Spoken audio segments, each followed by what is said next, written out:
where I thought that the Nike Fuel Band and the Jawbone and the Fitbits of the world were lame was that the best athletes in the world didn't wear them. That's Will Ahmed, founder and CEO of Whoop, a company whose mission is to unlock human performance. You know, in the early days of the company, I remember investors would say to me, oh, you should just go, pay these guys, or you should go give them a bunch of equity. And I said that completely missed the point, because if we built the technology that we were promising we could build, they would pay us to wear it. I'm Michael Mogul, founder and CEO of Crisp Video, the nation's #1 law firm growth company. I've built my business through practice, not theory. Crisp started with just $500 to my name and has grown to over 8 figures in revenue over the last few years, earning a spot on the Inc. 500 list of the fastest growing private companies in America. Our approach has been to take everything we've learned about generating massive growth within our own organization and help the country's most ambitious and committed law firm owners do the same for theirs. In each episode of this podcast, I sit down with innovative market leaders from the legal industry and beyond to learn from those who thrive in the face of adversity, challenge the status quo, and define what it means to be a true game changer. On today's episode, I sat down with Will Ahmed to talk about achieving optimal performance by unlocking your full physical and mental potential to not only become healthier, but also more resilient and effective. The cool thing about dealing with that and also finding a way to manage through really difficult times is that when times are then good, it's almost like you've been training with weights on and all of a sudden the weights are off and the wind's at your back and you realize the power of momentum. That's coming up on the Game Changing Attorney Podcast.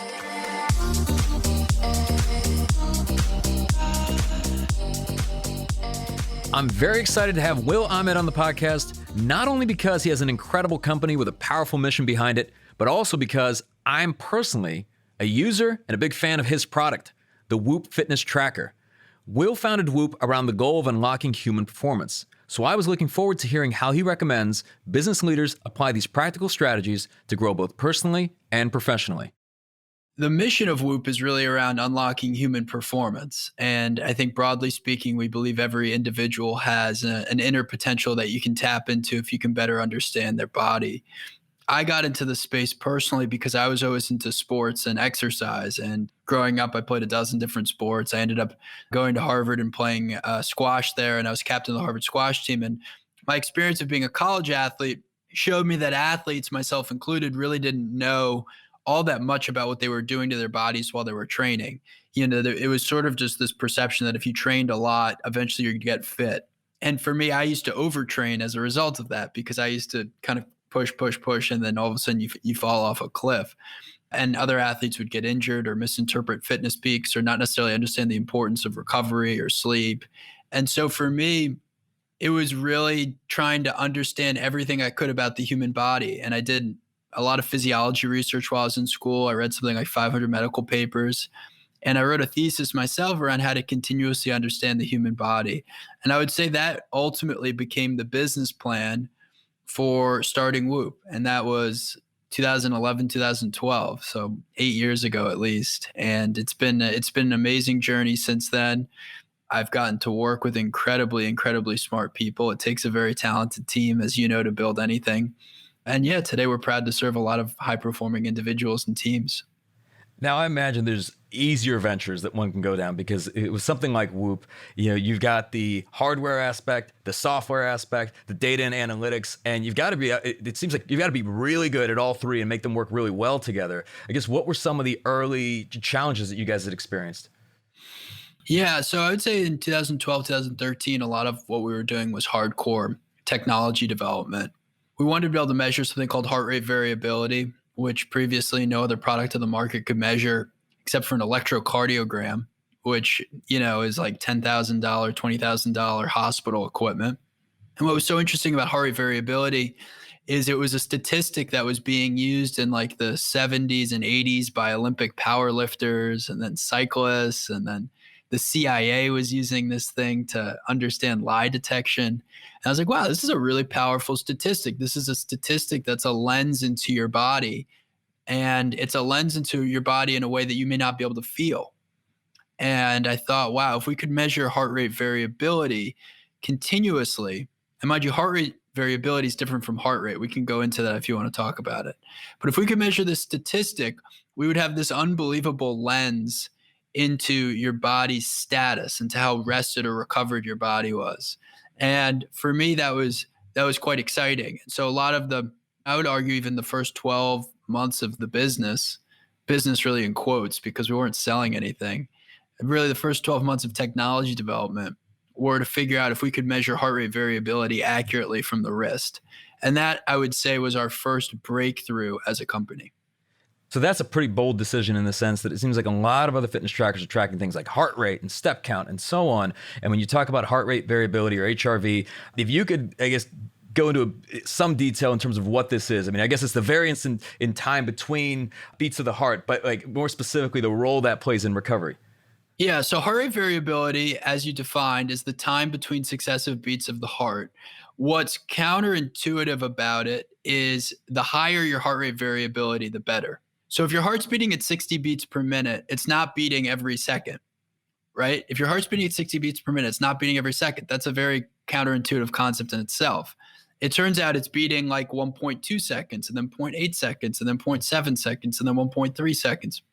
And that variability is actually a sign that your body is governing itself and adapting to its environment. And the reason for that is your body consists of a sympathetic and parasympathetic activity. So this is a lens into your autonomic nervous system. Sympathetic's activation. So that's like heart rate up, blood pressure up, respiration up. That's what's happening when you're exercising or you're stressed or you're thinking about something. Parasympathetic's all the opposite. Heart rate down, blood pressure down, respiration down. It's what helps you fall asleep. When you inhale, that's sympathetic. When you exhale, that's parasympathetic. And as it turns out, that you want sympathetic and parasympathetic to be in constant balance. And when you become sympathetic dominant, that's a sign that your body is not recovered. And by measuring heart rate variability, we're able to have a deep lens into this whole phenomenon around your autonomic nervous system. And the main output of that to the end user is to be able to understand how recovered they are on a daily basis. So as you know, every day you get a recovery on Whoop from 0 to 100%, red, yellow, green. That's telling you how prepared your body is to perform. And if you go back to the origin story for Whoop, it was really feeling like I didn't know how much I should train on a given day. And so my assumption was I should just train a lot. And that's how you burn out. That's how you get run down. And we're seeing this now outside of sports and exercise, but all across society. How do you prevent burnout? How do you be more optimal as a human being in your daily life, right? And so that's where the origin for this idea of recovery came from, is to be able to give someone a statistic every day that told them, right, not just what had happened, but what they should do next. Actionable, go forwards, right? And so if you have a high recovery, you should take on more strain. If you have a low recovery, you should take on less strain. Maybe you shouldn't even exercise or take on strain at all. You know, in many ways, Whoop is the first fitness product to tell you not to work out, to rest. And so that is really the power of heart rate variability. And I think it's the power of a score every day that tells you your recovery. And one of the things that's been so interesting to me is like kind of the difference between how you feel psychologically versus how you're responding physiologically, right? In meaning that you might feel fine. And I've known numerous athletes and entrepreneurs that want to get after it every single day they're in the gym, no matter what. Like they just want to push it all the way. But where they're not seeing things is like, how are they actually recovering? And that they could potentially see better performance by like focusing more on recovery, perhaps and less strain. So it's just interesting to have that data. Now, I'm curious, when you guys were creating Whoop, originally, who was this created for?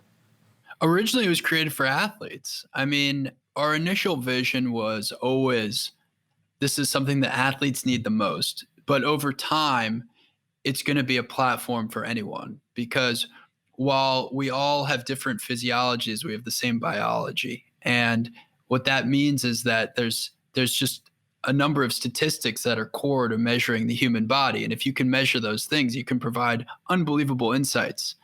And I mean, from a business standpoint too, I always wanted to anchor Whoop around high performance. And I felt that the next generation health monitoring company would have true credibility and validation from the world's best athletes. And where I thought that the Nike Fuel Band and the Jawbone and the Fitbits of the world were lame was that the best athletes in the world didn't wear them. Now, who needs to optimize their performance more than someone who's got a 10, 50, $100 million contract, depending on how their body performs? I mean, that seems so obvious to me that market's going to care a lot about their bodies. And so if you've built a product that's focused on understanding health and that market doesn't want to wear it or use it, there's something probably wrong, right? Or it's, targeting a completely different sector of health. And so what we saw is in 2015, two of our first 100 users were people like LeBron James and Michael Phelps, right? And so that was a sign to me that we were on the right path, because there were a lot of things wrong with our technology from just an ease of use standpoint.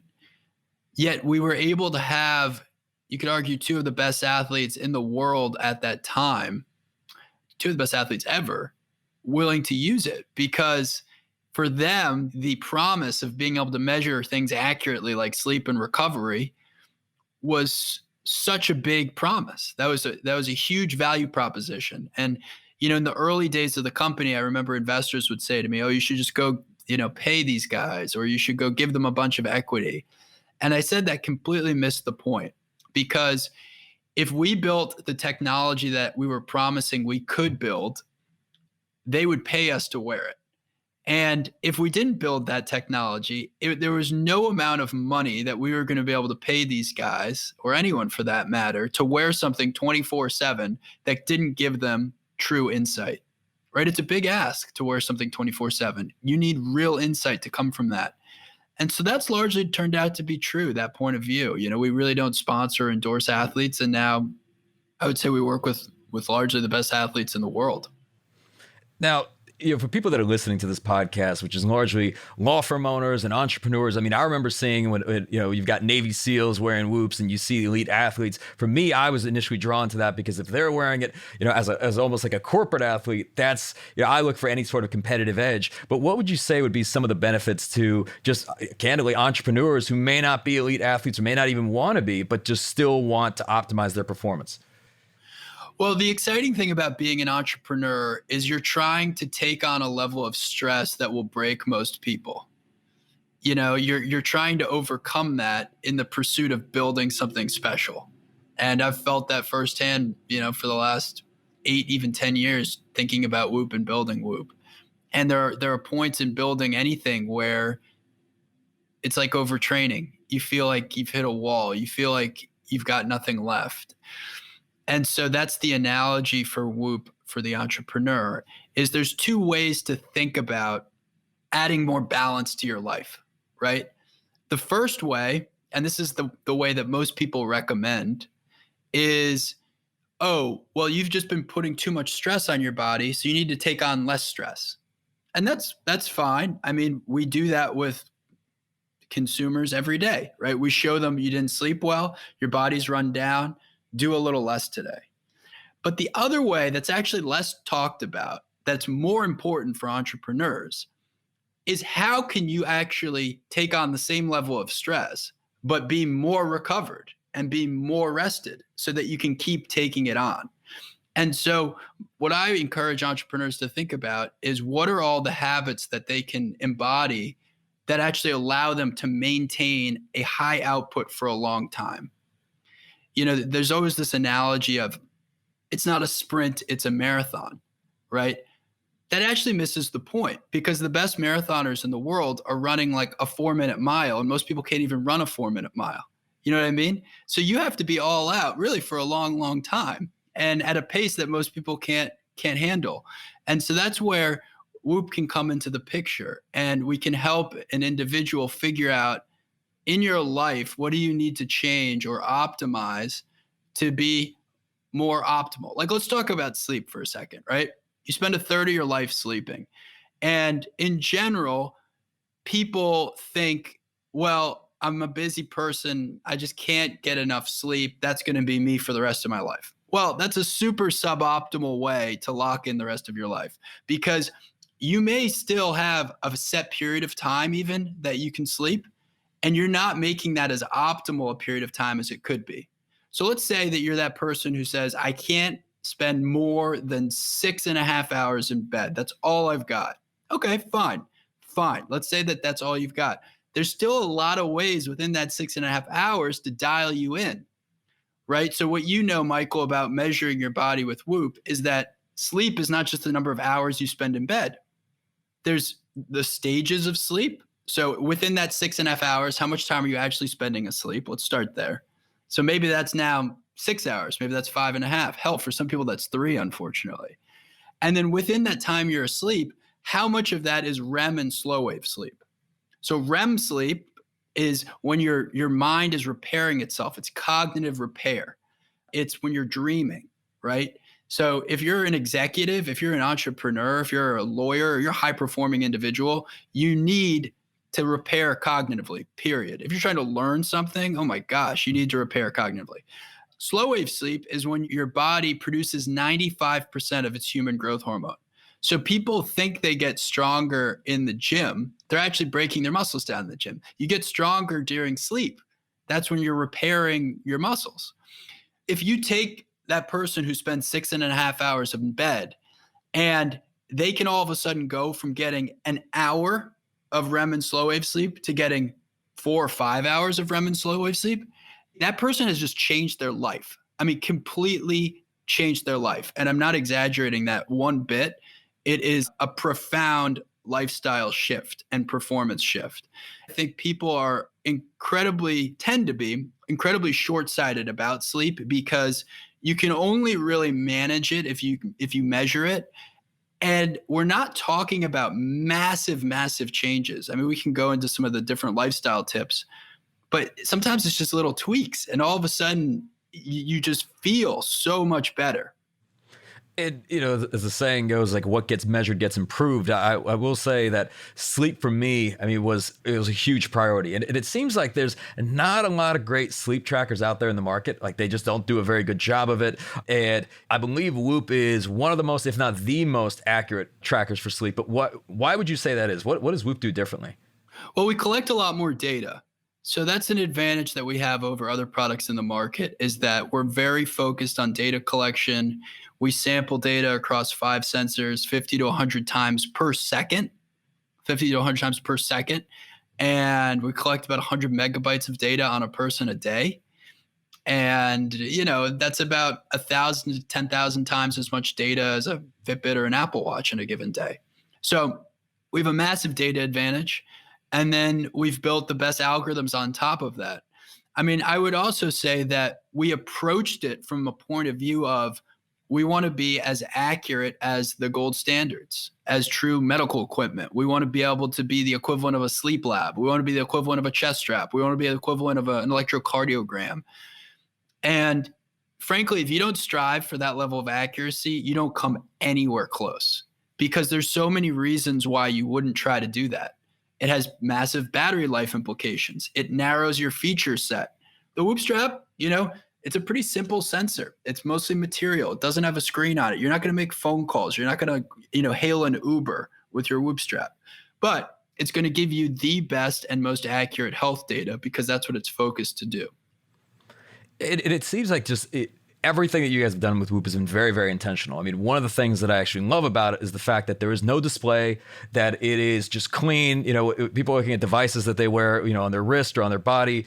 This is one of those things. It almost seems like it operates in the background. Like I'm the type of person where, like, anytime some new piece of tech comes out, I'd want to try it out, but I could stick with the various, fitness trackers, because it would require a lot of manual work and logging and so on. But Whoop it seems like it operates in the background. It does a lot of detection automatically. At the same time, it's waterproof. You can wear it. Like, you don't even have to take it off to charge it. So I guess I'm assuming there's a lot of intentionality in that product design of just making it very integrated into someone's daily life. Where I was always critical of fitness trackers in the last 10 years is it seemed to me like it was a specifications competition. You go to the spec page of this product versus this product, and this thing does 22 things and this thing does 18 things. And it's like, okay, so maybe that's how you're going to advertise to the consumer. I thought that was very short-sighted. I think the promise of health monitoring is so much bigger than that. It's the true ability to understand your body in a way that, frankly, humanity's never had before. I mean, we've gotten to a place with computing that is just unparalleled in the history of humanity. And the fact that you can wear something that would have, been a computer the size of a football field 40 years ago, and you can wear that now in a tiny sensor on your body is really amazing. It's amazing. And to be able to calculate all this data and be able to compress it and be able to store it. So we're in an exciting moment in time, both as consumers and as technology creators. And so that's where you have to focus more on what's the promise here, not what does the thing do. Why does the thing exist, not what does it do. That's a lot of where Whoop came from. It seems like a lot of these measures are very like individualized, if you will, like heart rate variability, for example, it can be different from individual to individual. There's not necessarily like a good HRV versus, a bad one. It's just more about how does that change over time specific to the person. And it seems like even with like the journal, for example, where you can input different things, like whether you sleep with white noise or not, whether you do meditation, whether you are doing yoga or sitting in a sauna and so on. But what was the thought behind like being able to, I guess, track those things within the Whoop app and then actually correlate that with an increase or decrease in recovery and performance? Well, so much of it goes back to the mission of Whoop is to help you improve performance and understand your body, right? So obviously lifestyles, behaviors, supplements, diets, all these different things affect your body. And for the longest time, Whoop members would reach out to us and say, oh, I learned by A/B testing in the background that if I took this thing, my sleep was better or not, right? And one thing that's powerful about Whoop is it does sort of raise your consciousness of things that you're doing to your body because you're now measuring against it. But we wanted to make that very specific and very deliberate. So we created this feature, the Whoop Journal, that effectively allows you to input virtually anything about your body and test how your body reacts to it. And for the longest time, I've felt like pop culture health stuff has been very one size fits all. The flavor of the month is paleo. The flavor of the month is keto. The flavor of the month is melatonin before bed, whatever, right? And that's what you should do. And I just think that's BS, right? I think it has to be entirely based on who you are and what the physiological response is. So if someone says, hey, should I go on this diet? I'd say, hey, try it, test it, and see what the data says. Intuitively, there's some things that are just bad for you, right? So alcohol across the board has a negative effect on our population, and probably much more dramatically than you would think. It's sort of an unfortunate thing. Once you go past 2 drinks, your body really has a negative effect to alcohol. But there's other things that are much more like personal. I mean, some of those diets I just mentioned, highly personal, whether those are going to help your body or not. Supplements before bed, highly personal. Magnesium, melatonin, CBD. I know people who have had, again, back to that conversation of the person who gets 6.5 hours of sleep or spends 6.5 hours in bed. How can they get the most out of that 6.5 hours? This is where you want to test things. So I know, for example, that taking a small dose of melatonin 3 to 4 times a week helps me. I know that taking a heavy dose of magnesium every night helps me. I know that eating not that close to bed helps me. Try to eat like 3 hours before bed. That is, by the way, a general trend we see across Whoop data. That's not just personalized to me. If I do drink alcohol, I try to drink it a couple hours before bed versus right before bed. That makes a huge difference. Hydration makes a huge difference for me. And again, different people have different sensitivities. Some people can get away more with alcohol. Some people can get away more with how close they eat to bed. And that's where the fun part is. It's you all of a sudden become this computer for yourself, and you can figure out how you can be more optimal. And frankly, it's not changing a lot about your life. It's raising your consciousness. Even if you're not an athlete, as a business leader, you still accrue strain through activities that increase your cardiovascular load that the body takes on every day. Things like stress, travel, and work. Now, science tells us that you don't actually get stronger during exertion. That's what breaks you down. You actually get stronger during rest. Sleep is the period to repair, regenerate, and prime your mind and body for peak performance. So how does Will recommend we become better sleepers? Well, physiologically, the number one thing is sleep consistency. If you know someone in your life who seems super functional and they're like, I only get 6 hours a night and that's all I need, and da, da, da. Well, it's probably not true. But the thing that that person almost definitely does to be highly functional is they have a very, very fixed routine and they rarely break it. And that routine, again, improves your circadian rhythm, and we've seen that it increases heart rate variability, it decreases resting heart rate, and improves recovery. So if you go to bed at 11, try to always go to bed at 11. If you wake up at 6, try to always wake up at 6, right? So sleep consistency, I would say, is one of the most profound, and that's something that Whoop does a good job coaching you on. We talked about alcohol. Alcohol is bad. Alcohol affects sleep. It sounds obvious, but when you see it in the numbers, you're kind of like, oh, that's a bummer, right? Like you do see it. Generally speaking, the colder the room, the better.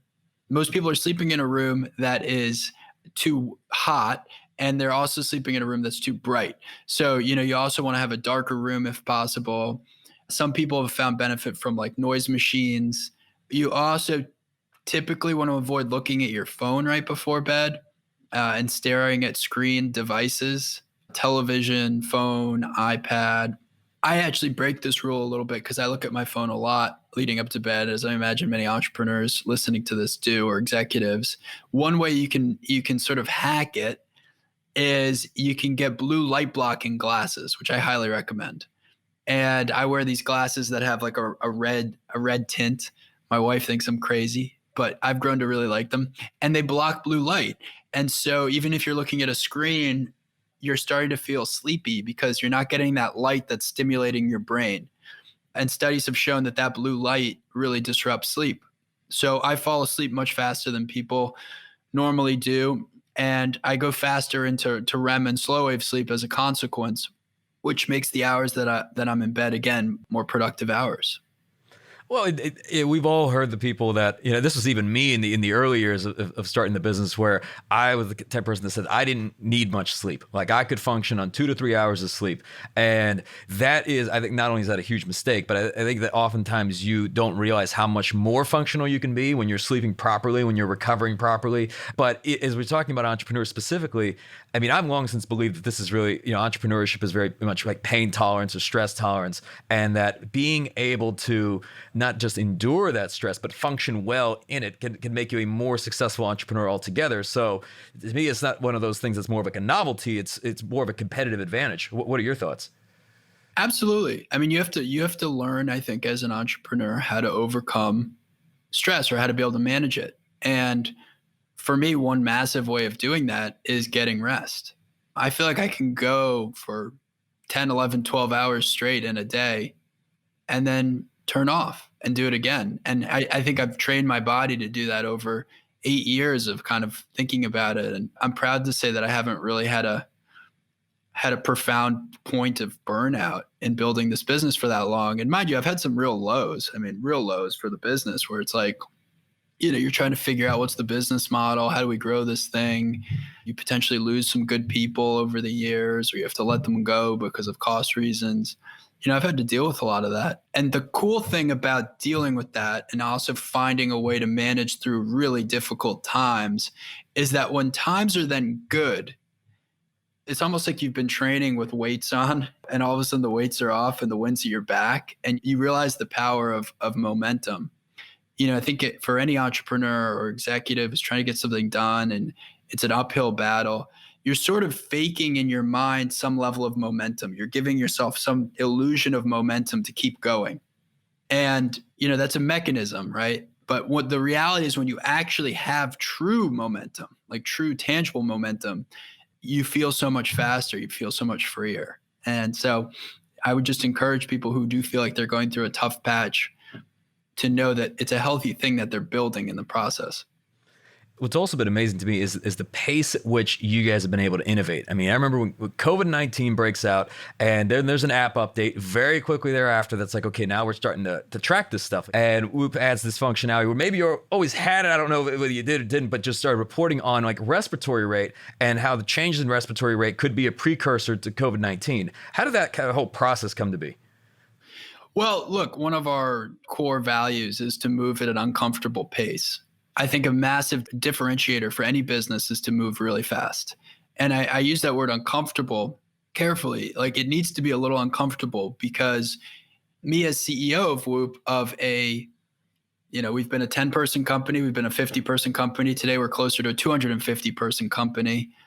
In order to keep pushing that level of pace, I have to recognize that I'm going to lose control of certain decisions. I'm going to lose oversight of certain things. And that in turn can make me uncomfortable. So you have to choose, right? And so we've chosen to move uncomfortably fast. And it's been a huge differentiator for us. And also I think another core value for Whoop is to do research and to base things on research and validation. Because again, I felt like a lot of fitness products, fitness trackers, stuff in the space wasn't based on research. And so the combination of being a business that moves uncomfortably fast and being a business that's based on research ultimately positioned us really well to understand COVID-19. And in early January, one of our board members at Baker, who is a really famous Silicon Valley exec who helped grow businesses like Facebook and Uber. And he's a guy who's used to seeing how small numbers grow really fast, which is also the right person to understand what's about to happen with COVID-19. He told me in mid-January, COVID-19 is going to be a global pandemic and you should do a lot of research on it. And I was wearing N95 masks on planes actually in January. I went back and looked at my photos. I was the only person on a flight wearing an N95 mask, and everyone looked at me like I was crazy. And it was funny flying recently and seeing everyone wearing masks. Anyway, so we got there early. We did a lot of research. We understood that it was a respiratory tract infection. We honed in on this idea of respiratory rate early. And in early March, we were the first consumer app to have COVID-19 tracking in the app. And the nice thing about having a lot of data and a lot of members is you can build data sets quickly, right? And so we had about 2,000 responses of people who had said they had tested positive for COVID-19.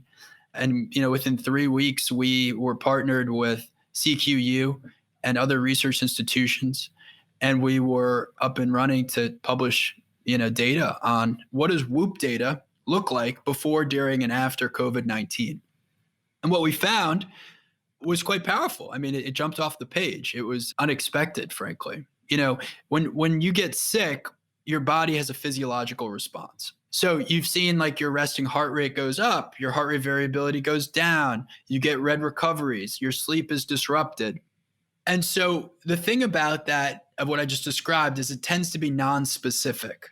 Like from a purely Whoop data standpoint, we can't tell, okay, well, is that the flu or was that the common cold or was that whatever?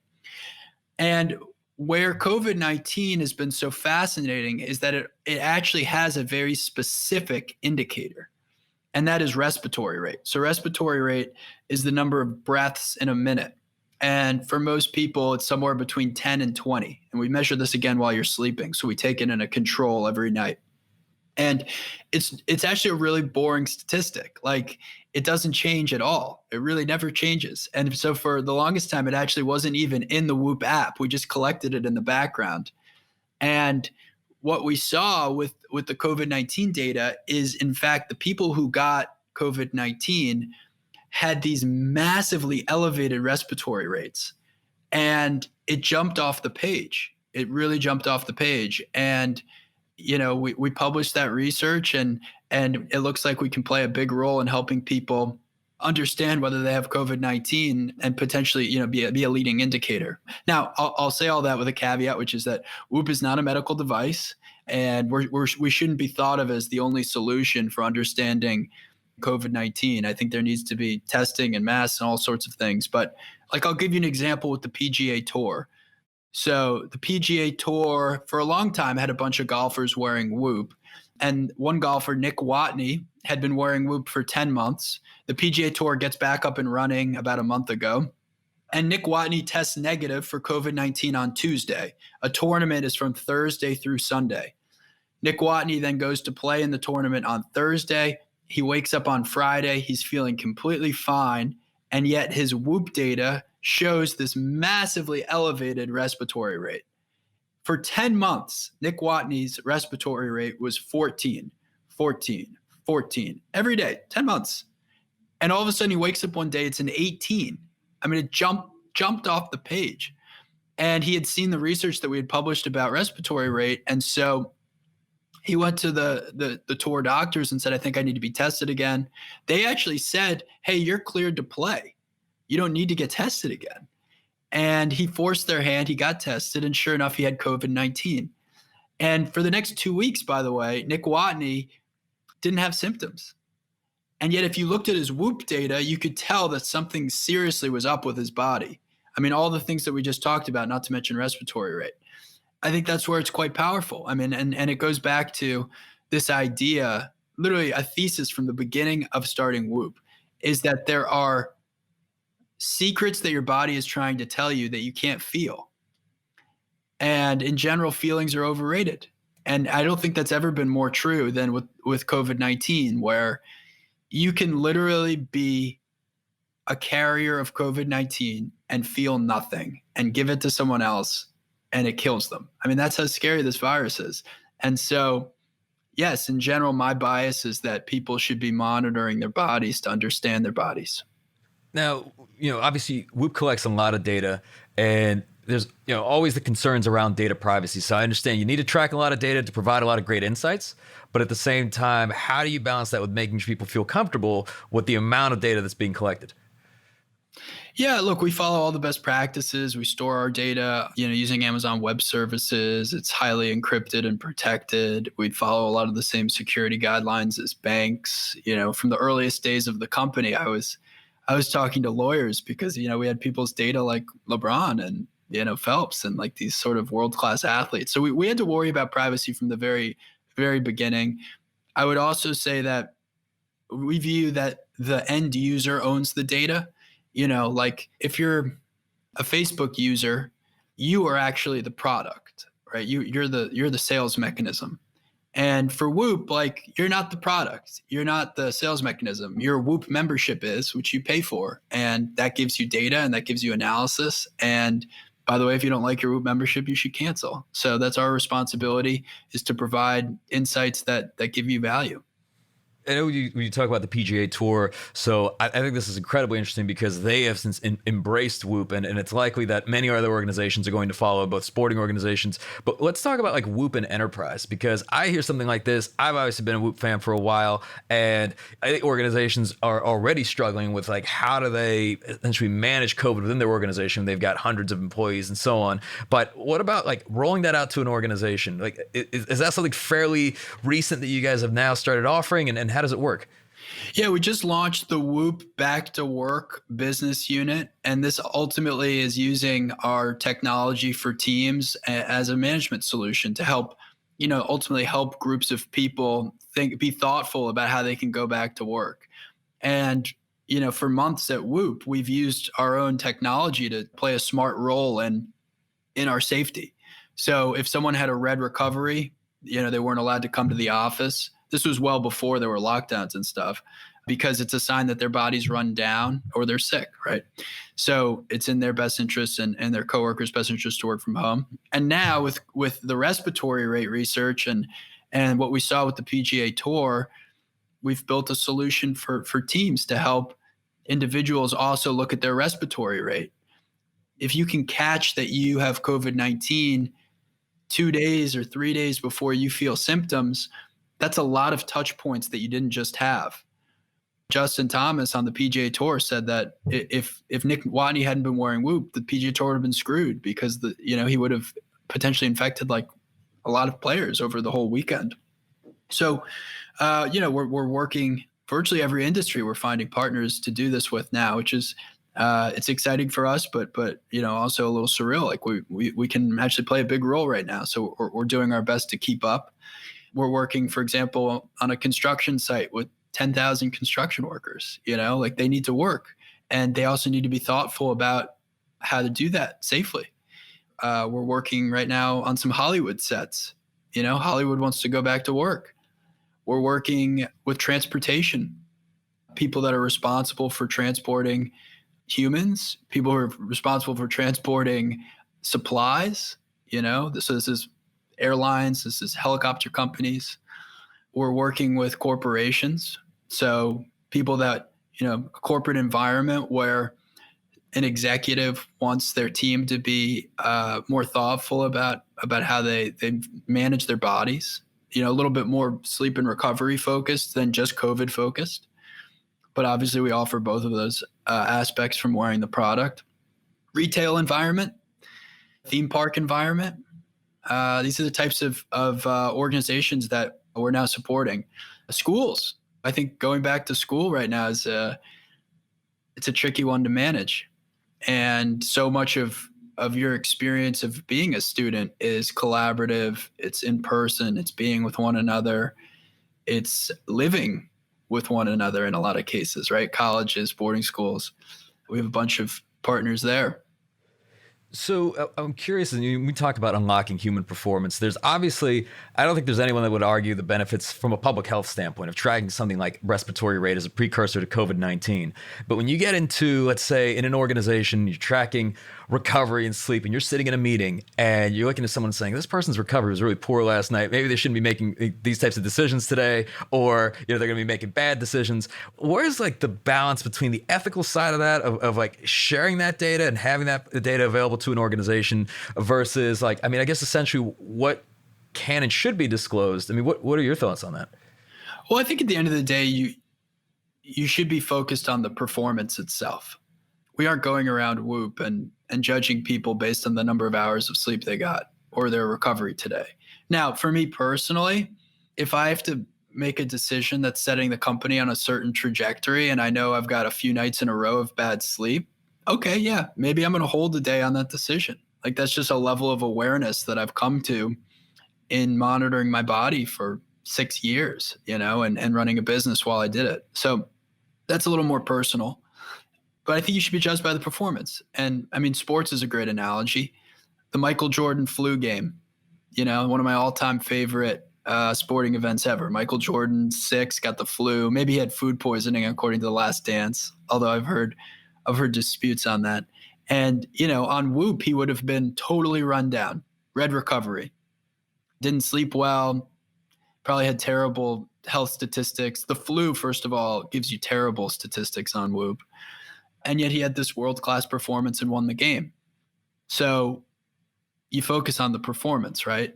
Now, is that sustainable? Could he have done that every night? Well, maybe Michael Jordan, but most people know, right? So that's where the data is valuable in itself. And as we look to the future, I mean, you guys have been very much on the forefront of that. What does that look like to you? Just in terms of whether it's the future of Whoop or just the future of just unlocking human performance, what can we expect over the next few years?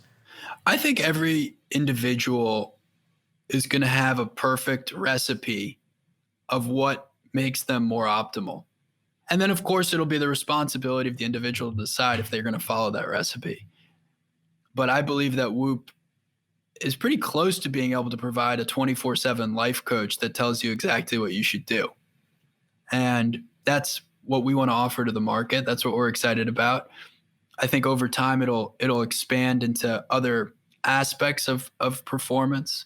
But yeah, we want to be able to help people understand their bodies in a very deliberate way, not in a 4,000 steps today kind of what does that mean sort of way, in a really deliberate, hey, you should take these different things and not take these different things and go to bed here and wake up here and these types of workouts today, but not these types of workouts today. And this is how you should think about stress. And yeah, I mean, it's going to be really, really insightful. Excellent. And Will, as we come to a close, you're certainly a game changer, this being the Game Changer podcast. What does being a game changer mean to you? Well, I don't know. I mean, I try to stay hungry. I think I don't necessarily think of myself as a game changer. I'm really fortunate to get to work with brilliant people every day, and I get to work on a really special product. And so that's what gets me up energized every morning is the people I work with and the product that we're developing. And if at the end of that road, we can make a big impact on someone's life, that's pretty cool. I want to give a huge thank you to Will Ahmed for taking the time to speak with us today.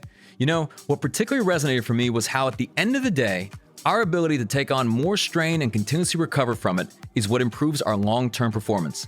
In fact, leaders who can properly manage greater degrees of stress and strain are more resilient and can withstand greater challenges. For growth-minded business leaders, while eliminating stress entirely is typically not an option, managing stress more effectively is. And remember, what gets measured gets improved. You've been listening to the Game Changing Attorney Podcast with me, Michael Mogul. If you enjoyed this episode, I'd really appreciate it if you could share the podcast with at least one other ambitious law firm owner who you believe would benefit, and you know what, maybe more than one. For more information on our interview with Will Ahmed, see the show notes for this episode in your podcast app or visit GameChangingAttorney.com. And join us next time when we'll be speaking with recovering addict, acclaimed speaker, and 3-time CEO, Michael Brody-Waite. We're going to be speaking about how great leaders live like drug addicts, the self-imposed masks we wear that hold us back, and how to unlock the incredible competitive advantage of being your true self. When I started my startup, I got to a similar point where I was like, I don't know how to be a CEO. And I was so scared to tell my team. And I did the recovery thing, which I learned from addiction recovery. And I went to them and I said, I don't know how to be a CEO. Did they leave? Did they run away? No, they helped me find a mentor, which helped me find the solution, which helped me actually become worthy of leading them. That's next time on the Game Changing Attorney Podcast.